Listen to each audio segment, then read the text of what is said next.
I started teaching at the East Shore Curling Club in 2005. Curling's a sport where, you have your turn, and then I have my turn.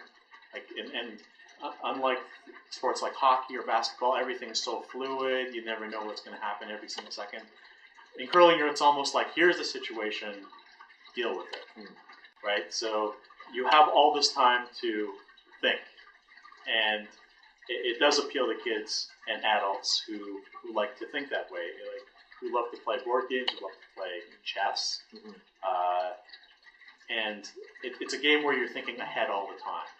You're not just, even from the first shot you throw, you're thinking, how am I going to finish?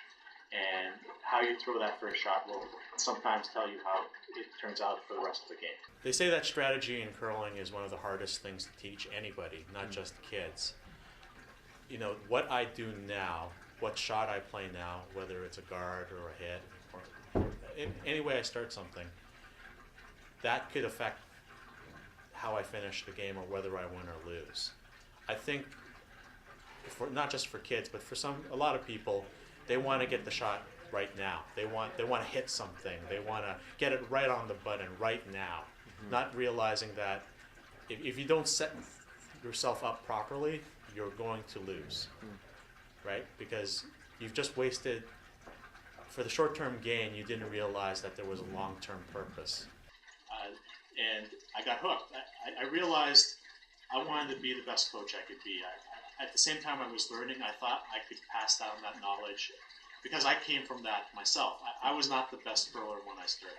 I stuck. I fell all over the place. My balance was horrible.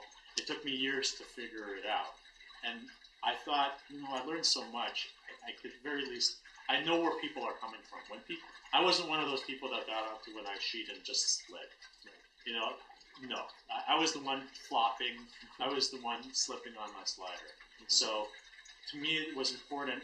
I learned the lessons of how to do it well, and I thought that I could do it, teach other people from my mistakes.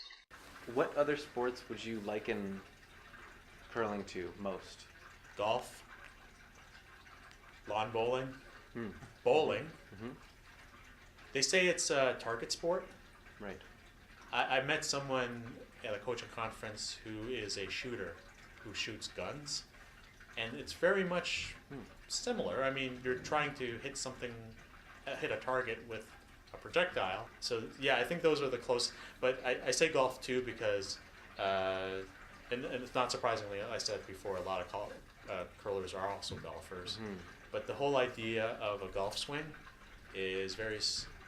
It's not exact, physically it doesn't look the same, but the way you teach it is similar to how you throw a rock.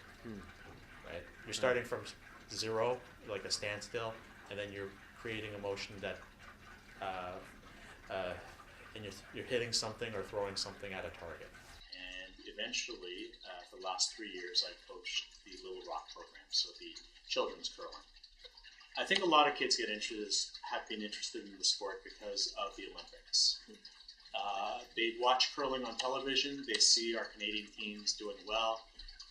Jennifer Jones, Brad Jacobs winning the gold medal, and not just the Sochi Olympics, but even the last 2 Olympics. They see curling as a popular sport. A lot of people watch it. They seem to get excited about it, and they want to do that. It also emphasizes a lot of things that maybe other team sports don't. There's no referee out there. A lot of kids, they have to call their own fouls. They are there by themselves. There's no parents in the crowd saying, hey, boo or yay. They're all doing it by themselves. And I think even the strategy is another thing. They like the fact that it's a very cerebral sport. And I think all of those things combined make it appealing to certain kids. I guess much like chess, it's a lot of smaller games within the bigger game.